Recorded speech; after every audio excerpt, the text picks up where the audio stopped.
É possível ser nova criatura sem crer?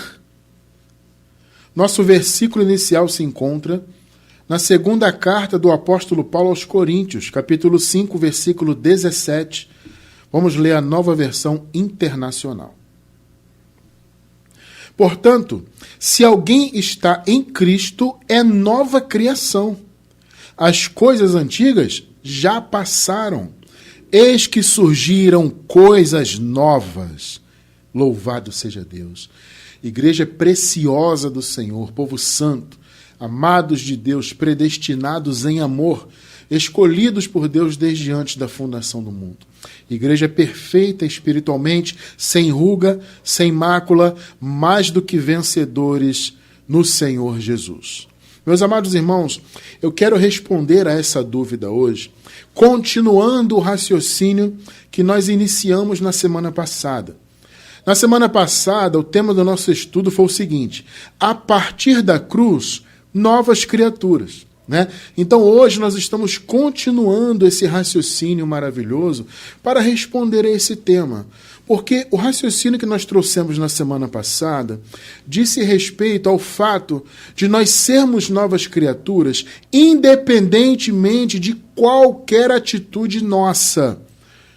Ou seja, a posição espiritual que nós temos de novas criaturas, abençoados com todas as bênçãos, filhos e filhas de Deus, mais que vencedores, sem culpa, igreja sem ruga, sem mácula, essa coisa toda, Toda essa posição espiritual maravilhosa que nós temos, essa posição nos foi dada por Jesus exclusivamente por sua obra.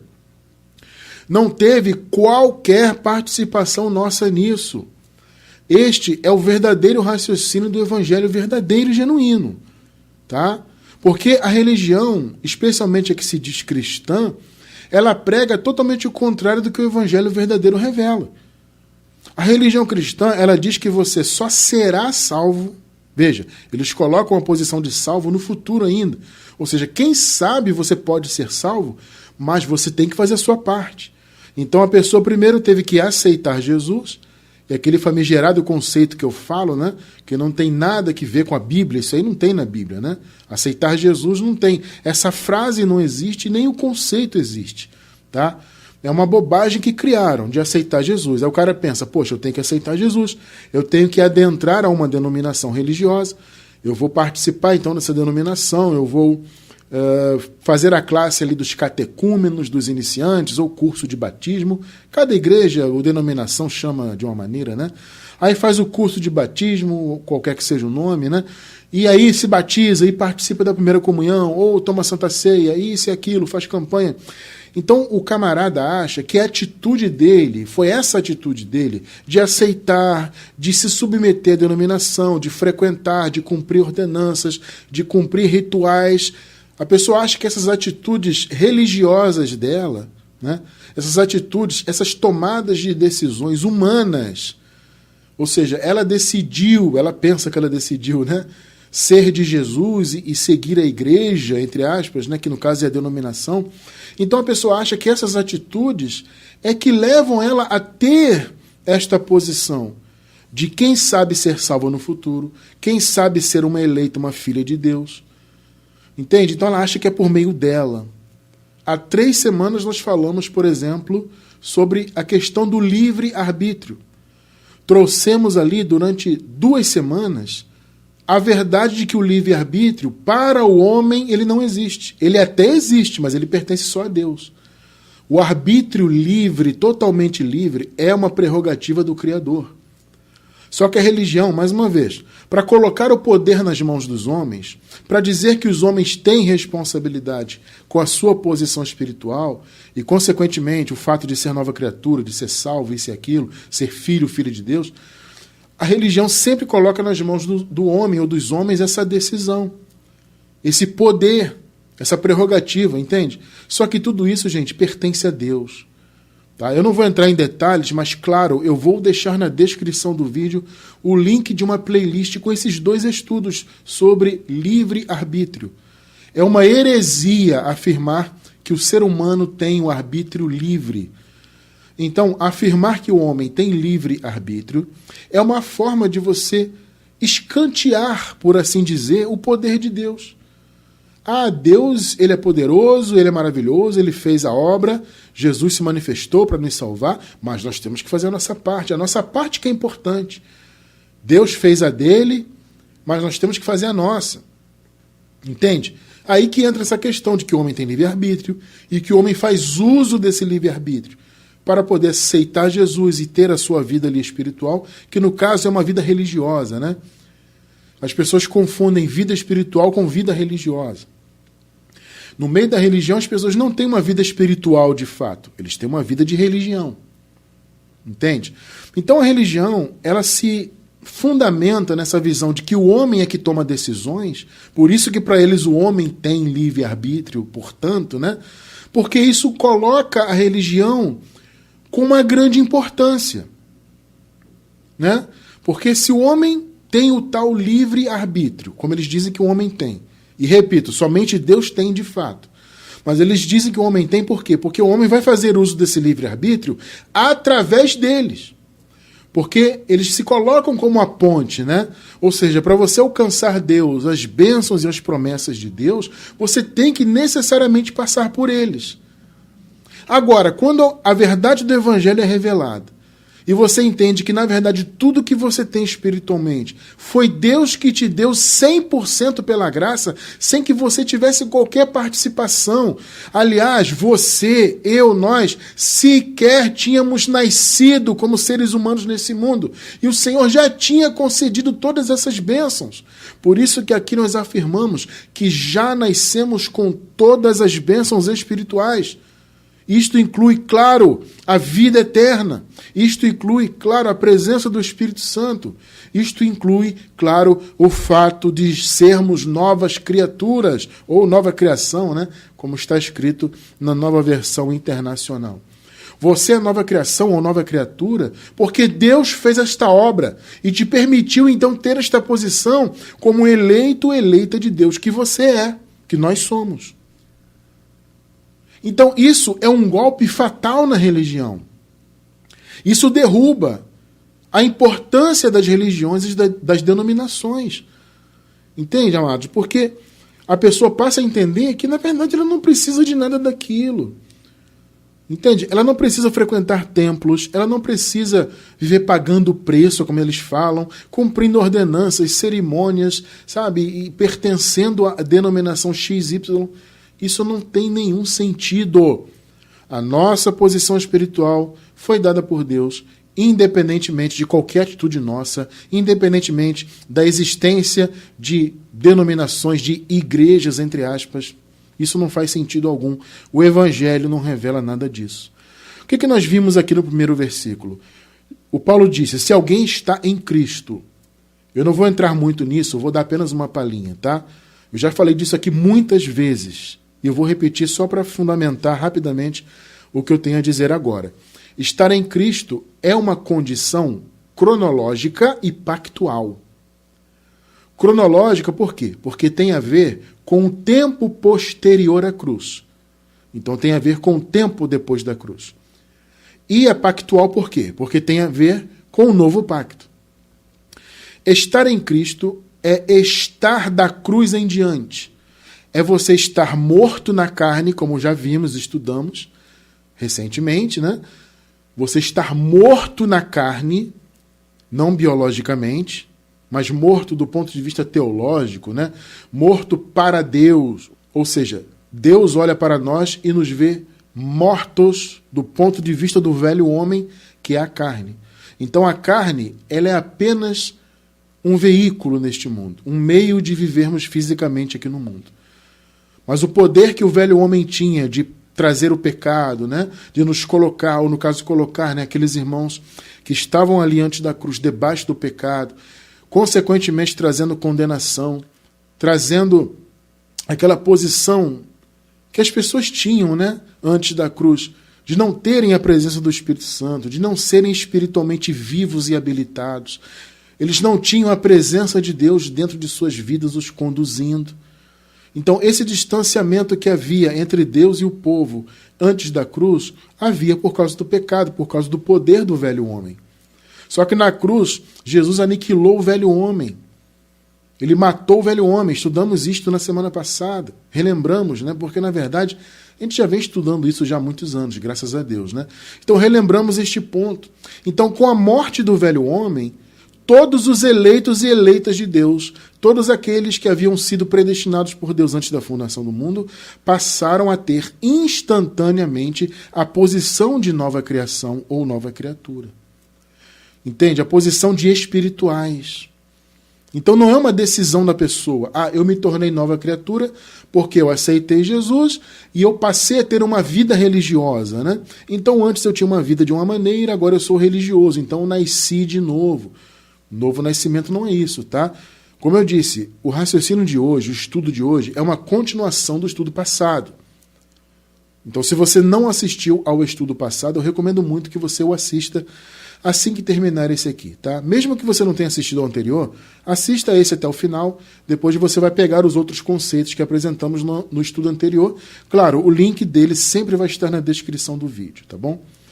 Então, queridos, o novo nascimento foi a morte do velho homem e o renascimento coletivo dos filhos de Deus do ponto de vista espiritual e, consequentemente, todos os filhos e filhas de Deus se tornaram instantaneamente novas criaturas. Então, a partir da cruz, da morte do velho homem, da ressurreição de Jesus, todos os filhos e filhas de Deus passaram a estar em Cristo. Então Paulo fala, se alguém está em Cristo, quando ele fala isso, ele está se referindo ao contexto do novo pacto. Entende? Se alguém está no novo pacto, é nova criação. Ponto. Independentemente de ter aceitado Jesus, como o pessoal diz, isso não faz sentido. Independentemente de pertencer à denominação XYZ, a Bíblia, como eu disse, não fala nada sobre isso. Estar em Cristo é uma questão cronológica e pactual. Então, quem está no novo pacto está em Cristo. Consequentemente, é uma nova criação. Desde que seja um eleito, uma eleita de Deus. Por isso, amados, que eu sempre digo para vocês que os estudos a respeito de eleição e predestinação, eles são fundamentais para você entender o Evangelho, gente. Eu até considero o assunto eleição e predestinação como a espinha dorsal do Evangelho, o fio condutor da revelação da graça e do Evangelho. Porque se você não entende da eleição e da predestinação, se você acha que é heresia, a eleição é uma invenção, não sei do que, eleição é heresia, ou então alguns dizem eleição foi só na carne dos judeus, essa bobajada toda, né?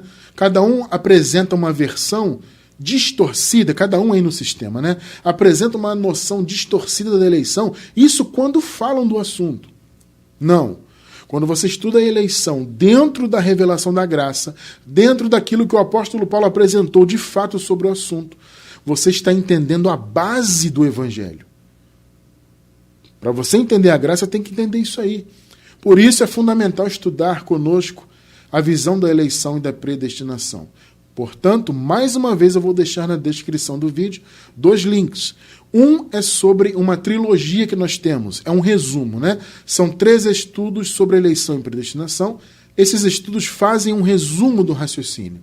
Agora, se você quiser se aprofundar ainda mais, recomendo o segundo link, que é de todos os nossos estudos, tá? Em todos os estudos que nós falamos em nosso canal no YouTube, esses estudos todos estão reunidos em um link. Também esse link vai estar na descrição do vídeo. Então, amados, aqueles que foram eleitos por Deus, predestinados em amor, a serem filhos do Senhor, e mais uma vez, esta também foi uma prerrogativa de Deus, né? Não é o homem que decide ser filho, foi Deus que escolheu os seus filhos. Então, todos esses, automaticamente, instantaneamente, da cruz em diante, se tornaram nova criatura. Só que muitos abençoados não entendem isso. Não entendem esse conceito da instantaneidade da nossa posição espiritual.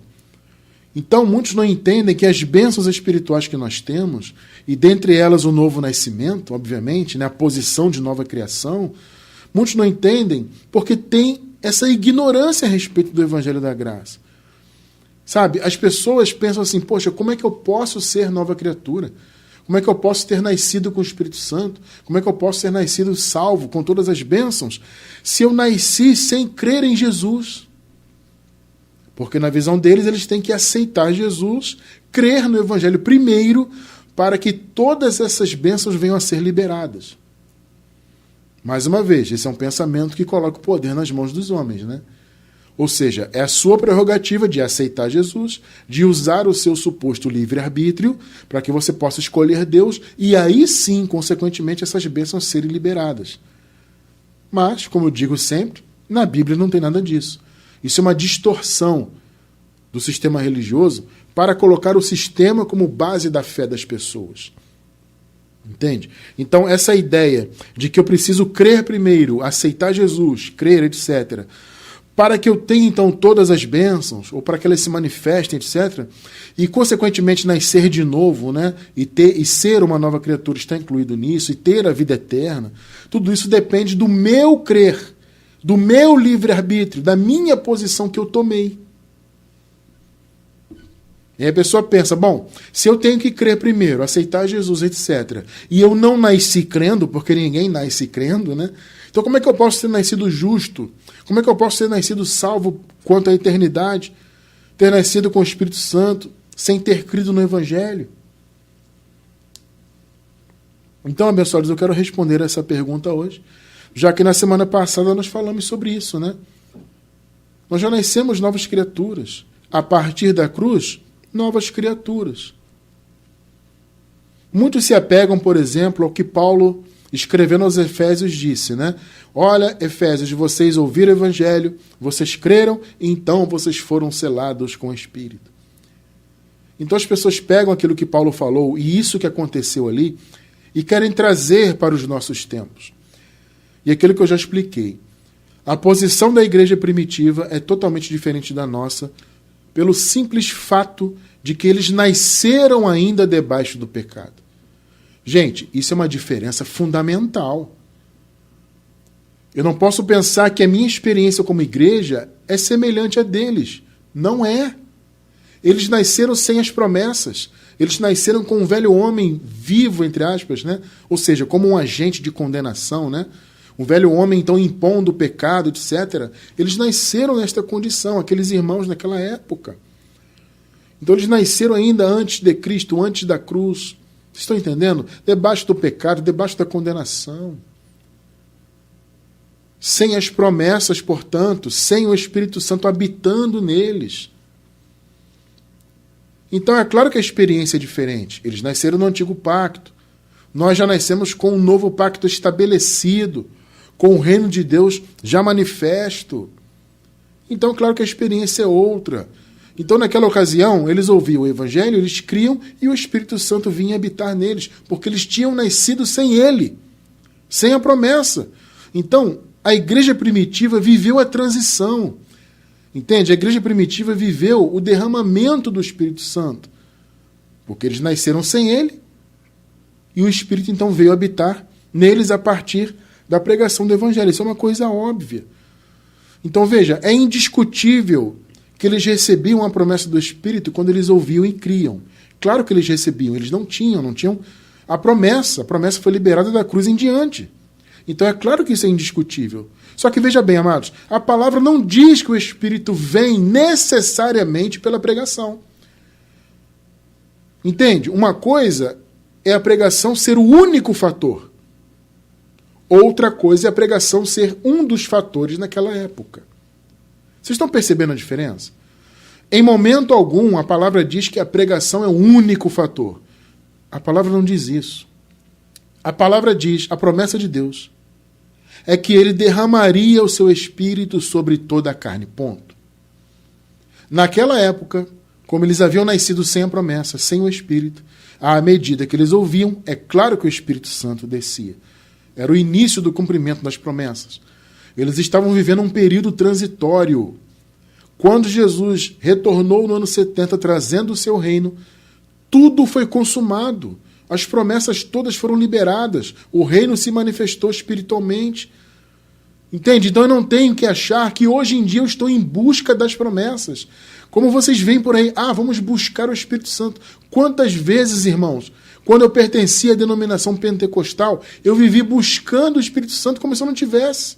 Quantas vezes eu vivi isso aí? E muitos de vocês também. Olha, venham no culto de busca do Espírito Santo.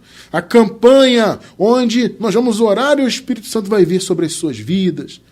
E nós vivíamos lá buscando. E eu vivia desesperado porque eu achava que eu não tinha.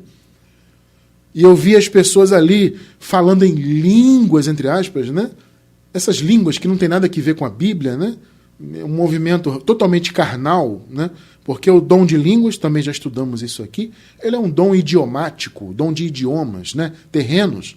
Não tem nada a ver com língua espiritual, língua dos anjos. Isso é uma invencionice, uma bobagem, né? Uma heresia terrível. Só que nós achávamos que aquelas línguas carnais, pentecostais, eram língua de Deus, eram a língua do batismo com o Espírito Santo. Não eram. Não eram e não são, né? Porque até hoje as pessoas creem nisso aí. E eu vivi então achando, porque eu não falava essas tais línguas, né? Então eu vivia achando que não tinha o Espírito Santo. Por causa desse raciocínio. Eles querem trazer o contexto daquela época para o nosso tempo. É aí que eu bato tanto nessa tecla. Gente, cuidado com o contexto do tempo. É importante você entender o texto bíblico dentro de seus contextos de tempo, inclusive. De pacto, de período. A igreja primitiva nasceu antes da cruz, viveu a transição. A nossa experiência é outra. Então, veja, eu não tenho que buscar o Espírito. Eu já nasci com ele, você também. Porque já nascemos com o reino manifesto. Já nascemos com as promessas consumadas. O Senhor Jesus concluiu a sua obra. Então, já nascemos com todas as promessas, entendem? Então, veja, assim como a descida do Espírito Santo, muitos pensam que a nossa posição de salvos, de novas criaturas, de abençoados com todas as bênçãos, essa posição nossa espiritual e completa vem pela pregação também. Elas pensam que vem do aceitar Jesus. Para eu ser uma nova criatura, eu tenho que aceitar Jesus. Logo, eu não posso ter nascido nova criatura, como o irmão Cristiano fala. Esse é um raciocínio errado. Repito, gente, eu sou até chato com isso porque eu bato muito na tecla. Não tem nada na Bíblia sobre isso. Você tem que aceitar Jesus para necessariamente ser uma nova criatura, ser salvo. Salvo quem sabe, né? Porque mesmo depois que você aceita nas chamadas igrejas aí, mesmo assim você não tem certeza. Então você é salvo eventualmente, né? Então eles pensam que isso é pelo seu livre-arbítrio, que logo vem pela pregação. E não é, gente. Olha, um outro fator muito importante para essa crença errada do sistema, e eu quero relembrar esse ponto aqui, porque já estudamos isto também, é a questão da fé em Jesus. Quem acompanha o nosso trabalho já há algum tempo já deve ter estudado conosco isso. Vamos relembrar um pouco esse ponto hoje. Romanos 3, 21 e 22. Só um exemplo, tá? Que vamos usar para vermos esta frase e o erro desse raciocínio. 21. Mas agora se manifestou uma justiça que provém de Deus, independente da lei, da qual testemunham a lei e os profetas. 22. Justiça de Deus mediante a fé em Jesus Cristo, a fé nele. Vejam só. Para todos os que creem. Esse é um exemplo. Existem outros versículos que apresentam essa frase, fé em Jesus. Veja, amados, durante alguns anos, esse raciocínio sempre me incomodou. Quando eu comecei a estudar a palavra da graça, em um certo momento eu me deparei com isso. E eu estranhava muito isso. Porque essa questão da fé em Jesus, esse entendimento parece mostrar que é a sua fé em Jesus, por meio do livre-arbítrio, que você decidiu exercer. Então é você que decidiu exercer a sua fé em Jesus. E isso me incomodava. Eu pensava, poxa, isso aqui não combina muito bem, porque a graça, o que o Evangelho da Graça revela? Revela que, na verdade, tudo foi feito por Deus. O homem não tem participação. Agora, se eu sou justo, né, ou no caso aqueles irmãos naquela época, foram justificados pela fé deles em Jesus, fica meio contraditório, não fica? Então, isso me incomodou durante algum tempo, mas eu segui estudando. Em um certo momento, eu decidi estudar a fundo essa questão da fé em Jesus. Isso já tem alguns anos. E aí, para a glória de Deus, ao estudar, eu observei que no texto em grego não aparece fé em Jesus. Meus amados, isso foi tremendo na minha mente. Eu percebi que essa questão de fé em Jesus é uma tradução que alguém bolou.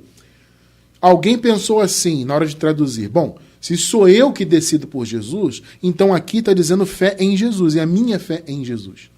O texto em grego não fala disso. Ele fala da fé de Jesus.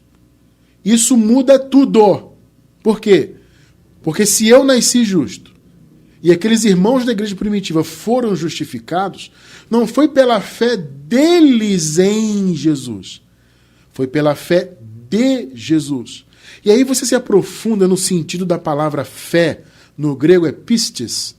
Essa palavra significa, além de crer, né, além de ter fé, além da conquista, né, eu tenho fé para conquistar. A palavra fé ela tem muitos significados. E um dos significados mais importantes da palavra fé é fidelidade. Olha que coisa interessante. Então depende do contexto. A palavra fé, ela significa fidelidade também. Ela também pode ser entendida como obediência. Então, amado irmão, amada irmã, quando Paulo fala que aquele povo naquela época foi justificado pela fé de Jesus, ele está falando da obediência de Jesus. Ele está falando da fidelidade de Jesus. Ou seja, o que nós temos, gente, foi por meio do que Jesus fez. A fidelidade dele para conosco. Vocês estão entendendo? A fidelidade dele para com a obra proposta pelo Pai. Jesus se manifestou como filho e a obra proposta era o quê? Ele morrer pelos pecados e ressuscitar para a justificação. Então, foi a fidelidade dele que tornou isso possível. Então, se aqueles irmãos foram justificados, se nós já nascemos justos, como afirmamos aqui, foi pela fé de Jesus. Então, quando você lê, como lemos agora há pouco, né? Justificados pela fé em Jesus, no sentido de que a pessoa exercitou a fé dela, não tem isso no Evangelho. Perceberam a importância desse conceito? Então, é a fé de Jesus. Ou seja, o que nós temos espiritualmente, amados, não partiu de nós em momento algum. Até mesmo o crer que temos em Jesus, então, é uma consequência. Porque a religião coloca o crer como a causa. Vocês estão entendendo a questão? O crer para eles é a causa. Você tem livre arbítrio, logo você decidiu crer e a sua fé em Jesus é que trouxe as bênçãos. Mentira! Foi a fé de Jesus, a fidelidade dele, a obediência dele ao seu chamado. Então foi a fé dele que trouxe as bênçãos. Foi a fé dele que justificou. Então, o crer, você vai dizer, mas irmão Cristiano, a gente não crê em Jesus? Sim, mas o crer é consequência da fé dele, não da nossa. Gente, crer é uma consequência. Eu estou apresentando para vocês alguns pontos para vocês entenderem de onde vem esse raciocínio. Porque se nós estamos aqui afirmando que nós já nascemos novas criaturas, com todas as bênçãos, salvos, justos, abençoados, com todas as bênçãos, se afirmamos isto, nós temos que apresentar por que o sistema pensa o contrário há séculos. E é o que eu estou apresentando aqui. São distorções. A invenção do livre-arbítrio humano, a invenção do aceitar Jesus, a invenção do crer como causa, não como consequência. Tudo isso é invenção de uma teologia humana. Não é uma teologia, um estudo teológico de fato sobre Deus por meio do Evangelho. São raciocínios humanos. Então o crer, para eles, é a causa. Só que a palavra apresenta o crer como consequência. Vocês querem ver um outro ponto importante? A questão dos dois Adões. Quem já estuda conosco há algum tempo já sabe disso. Há dois Adões. O da velha criação e o da nova criação. O da velha criação foi o Adão, de fato, o primeiro homem criado. O da nova criação foi Jesus. Observe, 1 Coríntios 15, 45. Assim está escrito, o primeiro homem, Adão, tornou-se um ser vivente. O último Adão, espírito vivificante. Perceberam? Quantos Adões vocês veem aqui? 2. Veja, como eu sempre digo, vou repetir de novo. Esses Adões são análogos. O primeiro Adão e Jesus são análogos. As suas obras são semelhantes quanto à abrangência. Só que Adão fez para o mal. Porque por meio de Adão veio o pecado, veio a morte, condenação, né? Então o que Adão fez foi para o mal. O que Jesus fez foi para a libertação, foi para o bem. Então a diferença está nisso. Agora, em termos de abrangência, foi a mesma. Eles são análogos, são 2 Adões, são idênticos. Não no resultado, tá? Repito, eles são idênticos na abrangência da obra deles. O que o primeiro Adão fez, o segundo Adão também fez a mesma coisa. Porém, um para o mal, o outro para o bem. Tá? Olha só, 1 Coríntios 15, 22.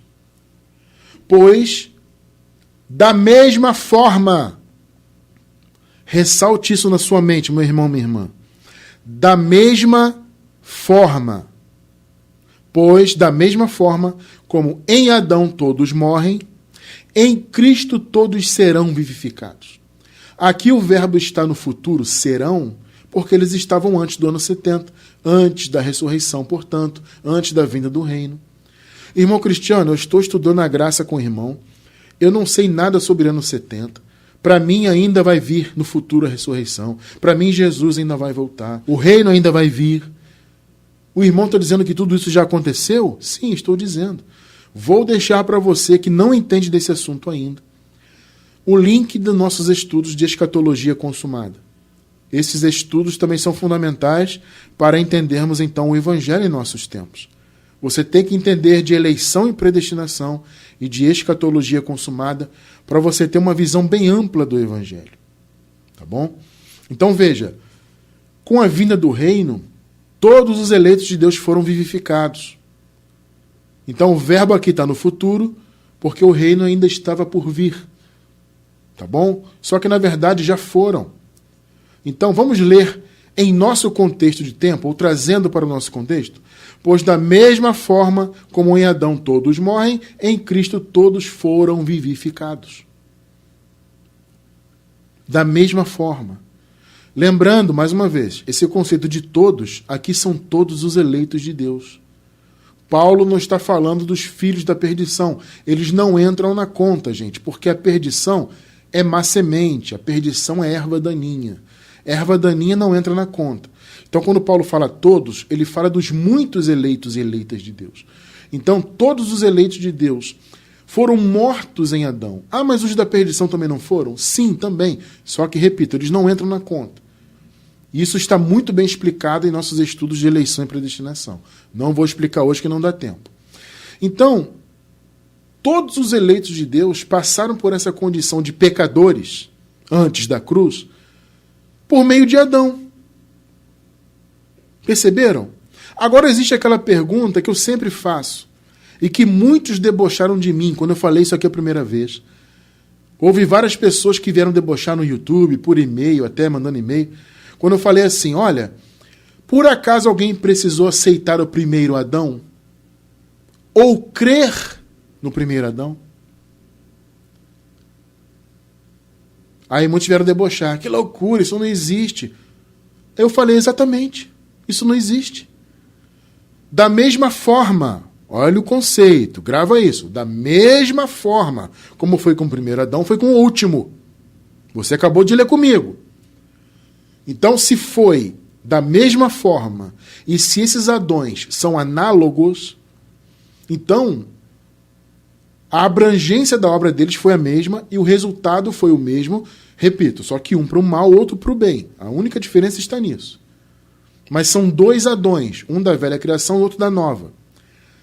Pergunto, houve necessidade de algum eleito ou eleita de Deus, antes da cruz, crer em Adão, aceitar Adão, ouvir alguém falar de Adão? Olha, você tem que entender, Adão pecou, por isso que você é pecador. Você aceita essa condição de pecador? Tem isso na Bíblia? Não tem, né? Nem faz sentido isso, né? Eu pergunto, por que então que não houve a necessidade de alguém aceitar Adão, ou crer em Adão, ou ouvir sobre Adão, para então aceitar a posição de pecador? Por que não foi preciso para o primeiro Adão e para o último foi? Não faz sentido. Foi da mesma forma. O que eu estou querendo dizer com isso? O pecado de Adão contaminou instantaneamente a todos. E mais uma vez, todos aqui têm um sentido primeiro de todos os eleitos e eleitas. E também tem um sentido de todas as etnias, tá? Todos os povos, tá bom? Esse é o sentido. Então, se todos que eram eleitos de Deus foram abraçados por essa condição de pecadores e viveram assim até a manifestação de Jesus, até Jesus morrer e aniquilar o pecado, e eles não precisaram ouvir sobre Adão, ouvir uma mensagem sobre Adão, aceitar Adão, crer que Adão pecou. Por que alguém teria que crer em Jesus, então, para ter as bênçãos de Jesus? Não faz sentido, gente. Foi, então, da mesma maneira. 1 Coríntios 15, 22, acabamos de ler. Pois da mesma forma. Ou seja, o que o primeiro Adão fez contaminou instantaneamente a todos. Ninguém precisou aceitá-lo, ouvir sua mensagem. Foi instantâneo. Então veja, o que o último Adão fez também foi da mesma forma. Ao morrer e ressuscitar, Jesus trouxe então o fim da condenação, o fim do pecado, a morte do velho homem e a posição então espiritual, a ressurreição espiritual dos seus filhos. Então, os filhos de Deus, amados, não precisaram crer para serem novas criaturas. Foi instantaneamente. Por isso afirmamos, o crer é uma consequência, não é a causa. Entendam isso, gente. Essa questão dos Adões explica isso muito bem. Não houve necessidade de nenhum tipo de intervenção das pessoas para se tornarem pecadoras antes da cruz. Da mesma forma com o último Adão. Não houve qualquer intervenção das pessoas para se tornarem novas criaturas, salvas e abençoadas. Foi de forma instantânea. Romanos 5, 17 ou 19.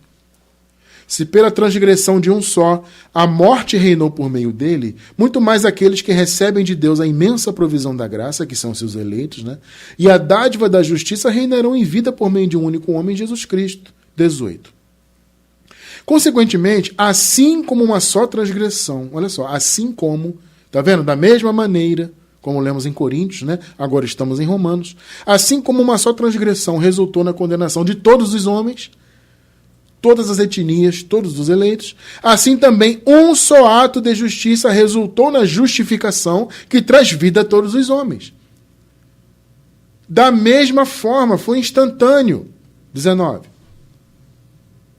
Logo, assim como por meio da desobediência de um só, muitos foram feitos pecadores, assim também por meio da obediência.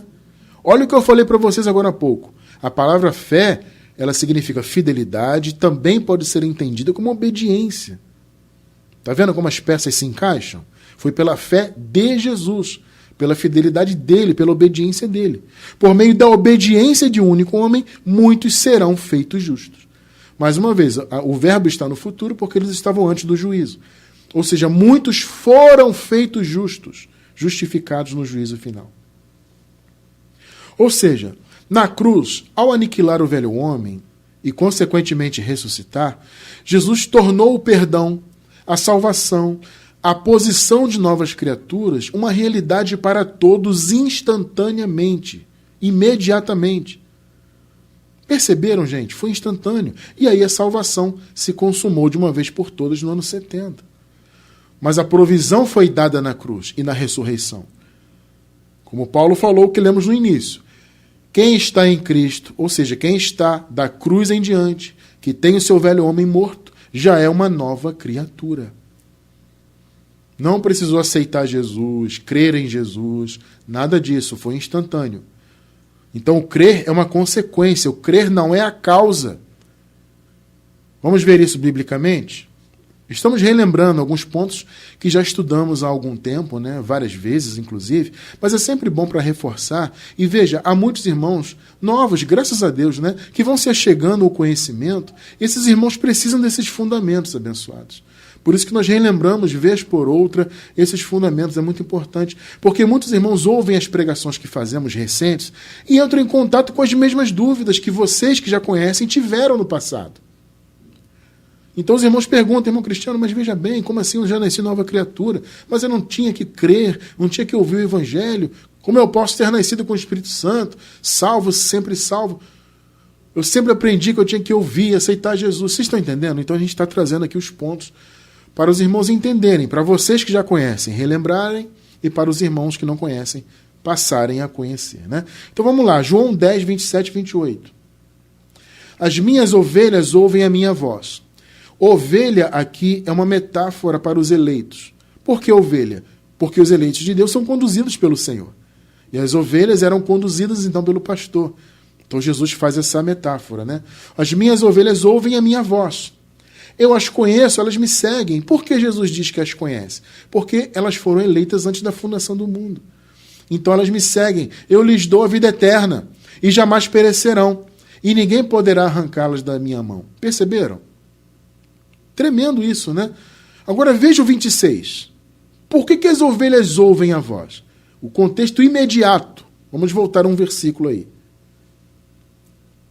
Vocês não creem porque não são minhas ovelhas. Percebeu? Até destacamos aqui na tela, porque não são. Então há um motivo para as pessoas não crerem. Em outras palavras, como eu posso entender isso?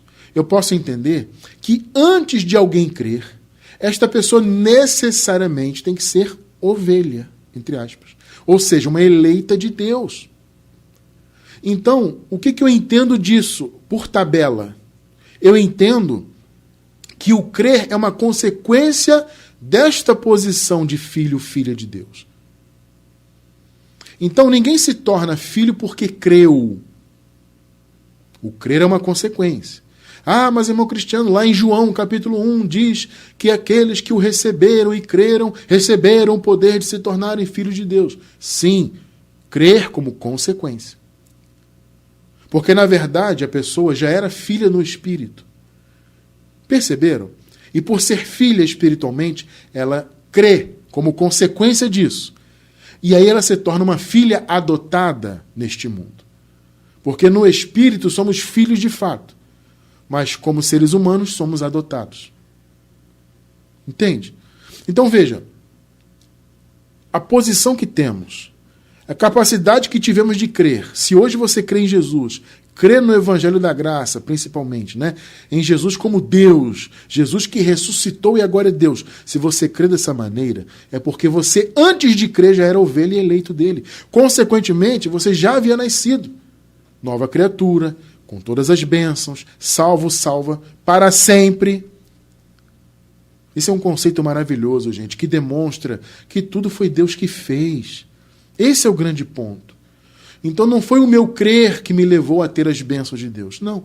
O meu crer foi só uma das bênçãos que eu tive. Foi uma consequência do que Deus fez pela minha vida. Então quando a palavra diz, todo aquele que nele crê não pereça. Todo aquele que nele crê é todo aquele que tem a capacidade prévia para crer, que vai ouvir o Evangelho e eventualmente vai crer. Mas repito, o crer é uma consequência. Tá? Ou seja, o ato de crer não traz a posição de novas criaturas. É o contrário. É a nossa posição de filhos.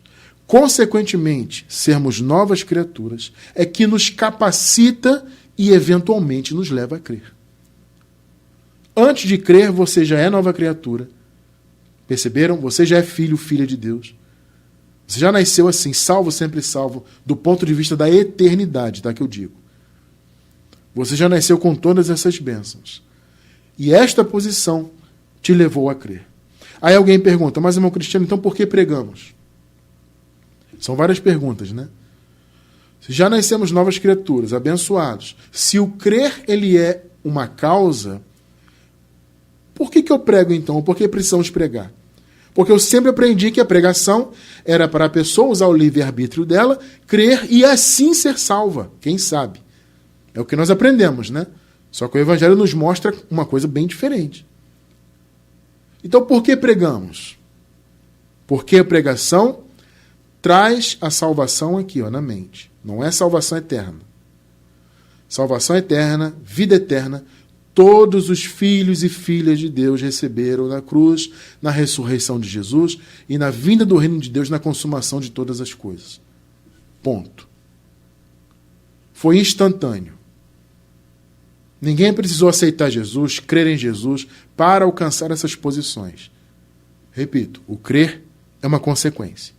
Agora, pregamos para que a salvação se manifeste na mente, ou seja, para que o entendimento desses que já são salvos venha a ser salvo do sistema, do mundo, das heresias, das filosofias. A pregação é para isso, gente.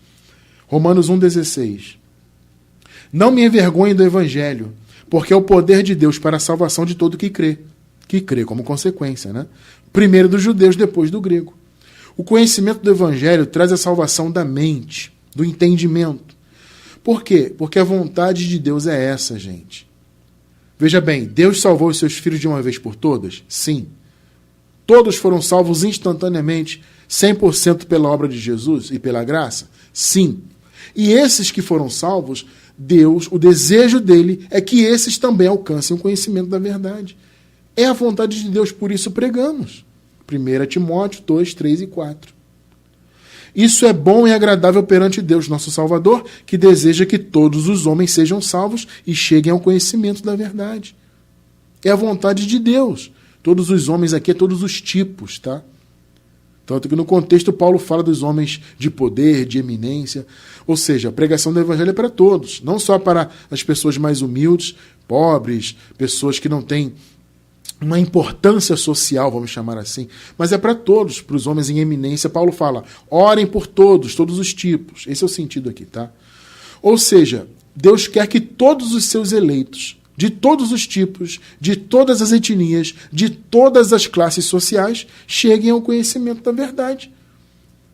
Esse conhecimento da verdade é o que nós chamamos de salvação da mente. Então, veja, uma coisa é a salvação eterna, a vida eterna, que Deus já deu para todos, ponto final. Você, eu, nós já nascemos nesse mundo, todos nós que somos eleitos de Deus, já nascemos na condição de vida eterna, de salvos sempre salvos, ponto final.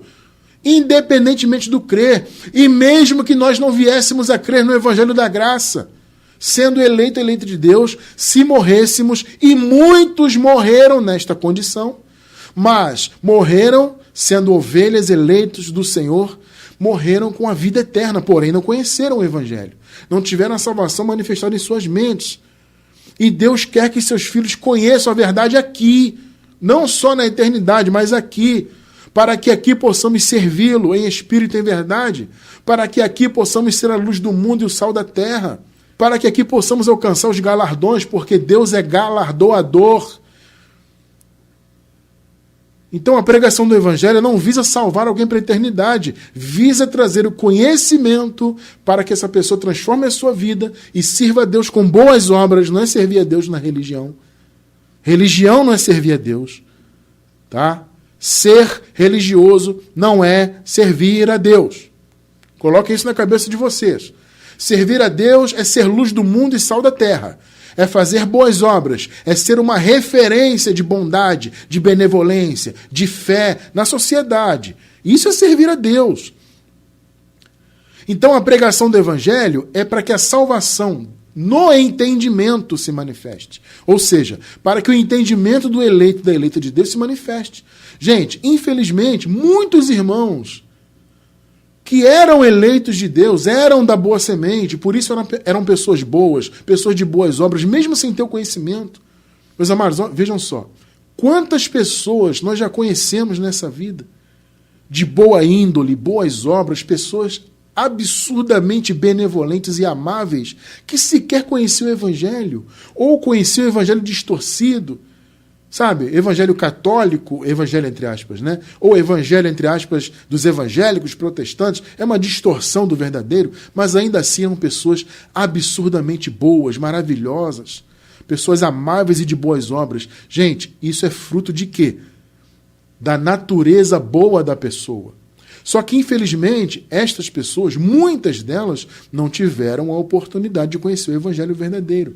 Isso é uma coisa que está no controle de Deus, gente. Olha, muitas pessoas já questionaram isso, inclusive no meio do sistema esse questionamento. E as pessoas que nunca ouviram sobre o Evangelho? Quantas e quantas pessoas ao longo dos séculos passados até morreram sem ouvir falar de Jesus, ou conheceram Jesus de maneira distorcida, como eu acabei de falar, apenas o Jesus histórico, Jesus de Nazaré, né? Ou Jesus com essa visão religiosa. Quantas pessoas morreram nesta condição? Será que todas elas eram da perdição? Claro que não eram. Ou seja, essas pessoas nasceram salvas, sempre salvas. Nasceram com a vida eterna pela graça. Graça é isso, gente. Graça é o seguinte: não há qualquer exigência para que a pessoa seja salva. A única coisa que uma pessoa tem que ter para ser salva é ter sido eleita por Deus. E até isso é uma prerrogativa dele.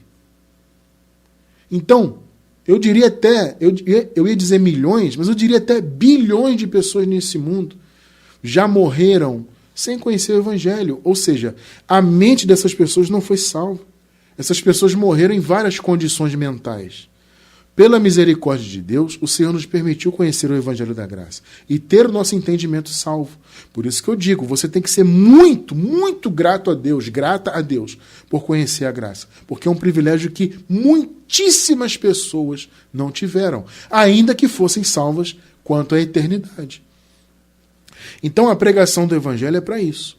É para trazer a salvação na mente.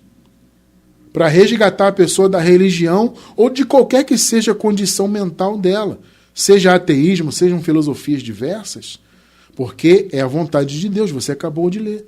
Veja só Paulo falando disso aqui. Romanos 10, do 1 ao 3, depois os versículos 9 e 10. Irmãos, o desejo do meu coração e minha oração a Deus pelos israelitas é que eles sejam salvos. Mas Paulo está falando de quê? Salvação eterna? A maioria interpreta que sim. Veja o 2. Pois eu posso testemunhar que eles têm zelo por Deus, mas o seu zelo não se baseia no conhecimento. Então Paulo está falando de quê? De salvação do entendimento. Para quê, irmão cristiano? Bom, primeiro, como vimos, é a vontade de Deus. Era naquela época e segue sendo a vontade de Deus. Que o povo conheça a verdade, para que o seu conhecimento seja resgatado. Olha o 3. Porquanto, ignorando a justiça que vem de Deus, olha só, ignorando, tá vendo? Ou seja, eles não sabem, não conhecem o que Jesus fez.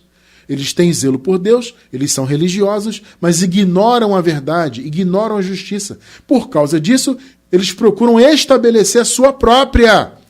Não se submeteram à justiça de Deus, por ignorância. Gente, é o que as pessoas vivem hoje aí no sistema. Elas ficam tentando se justificarem diante de Deus por meio de obras. Por quê? Porque elas ignoram a justiça já estabelecida pela fé de Jesus. Então a salvação que vem pelo Evangelho é da mente. É salvar a pessoa da ignorância, para que ela possa se submeter à justiça que Deus estabeleceu. Ser luz do mundo, sal da terra, ter boas obras. 9 e 10. Se você confessar com a sua boca que Jesus é Senhor e crer em seu coração que Deus o ressuscitou dentre os mortos, será salvo. Aí o sistema identifica isso aqui como aceitar Jesus, né? E salvação eterna. Primeiro, confessar com a boca não é aceitar. Confessar é uma consequência da revelação que chegou na sua vida. Você confessa como consequência. Não é aceitar Jesus por livre-arbítrio. O sistema religioso distorce isso aqui tudo. E outra coisa, você viu no início do capítulo que Paulo estava falando de salvação da mente. Eles ignoram a justiça. Eles têm zelo, mas o zelo é sem entendimento. Ou seja, o entendimento deles precisa ser salvo para que eles possam servir a Deus em espírito e em verdade, não sendo religiosos. Amados, se vocês aplicam o contexto, você percebe do que Paulo está falando. O sistema isola e diz que aqui é aceitar Jesus, livre-arbítrio e salvação eterna. Não é. 10. Pois com o coração se crê para a justiça e com a boca se confessa para a salvação. Por quê, gente? Porque a boca fala do que o coração está cheio. Por que se crê para a justiça? É aquilo que vocês viram no início aqui do capítulo. eles não conhecem a justiça. Logo, eles não se submetem a ela. Eles vivem como religiosos. Se submeter à justiça de Deus é você abandonar a religião. É você entender que a justiça já foi feita, ponto. Você não tem que ser religioso. Mas, por ignorância, eles viviam, assim como os irmãos vivem hoje, né? Naquela época eles viviam também assim, como religiosos, com zelo por Deus, mas é um zelo sem entendimento. Então, Paulo está falando de salvação da mente. A pregação do evangelho é para isso. Tá? Ou seja, nós já nascemos novas criaturas e salvos quanto à eternidade, só que nós não conhecíamos a verdade. Assim como muitos irmãos no passado morreram sem conhecer o evangelho da graça. Paciência. Mas muitos deles, talvez a maioria, eram da salvação, só que não tiveram a oportunidade maravilhosa que nós tivemos de conhecer a verdade. Isso é uma coisa que está no controle de Deus. Só Deus sabe o motivo, meus amados. Tá bom? Então, quando Paulo fala de salvação por meio do evangelho, por meio do crer, ele está falando de salvação do entendimento. O objetivo da pregação era trazer as pessoas para servirem a Deus de maneira correta, para não serem mais religiosas, para abandonarem obras da lei. Entende? No caso ali da igreja primitiva, principalmente, porque havia muitos judeus, muitas pessoas que seguiam a lei, até mesmo gentios. Havia gentios que seguiam também a lei. Entende? Então, era preciso que essas pessoas entendessem que elas não precisavam mais disso. Então, o evangelho veio para trazer esse entendimento e também, claro, para preparar especialmente os judeus para a segunda vinda de Cristo, que traria o juízo sobre Jerusalém. Então, a pregação do evangelho tinha essas necessidades, né? Não é para trazer salvação eterna. Essa salvação foi dada instantaneamente, quando Jesus morreu e ressuscitou e consumou todas as coisas no ano 70. Está bem claro isso, né, meus amados? Então, é possível nascer sendo novas criaturas sem crer? Sim. A resposta é essa. Porque o crer é uma consequência desta posição. O crer em nossa vida foi mais uma das bênçãos que Deus permitiu que se manifestassem em nossas vidas.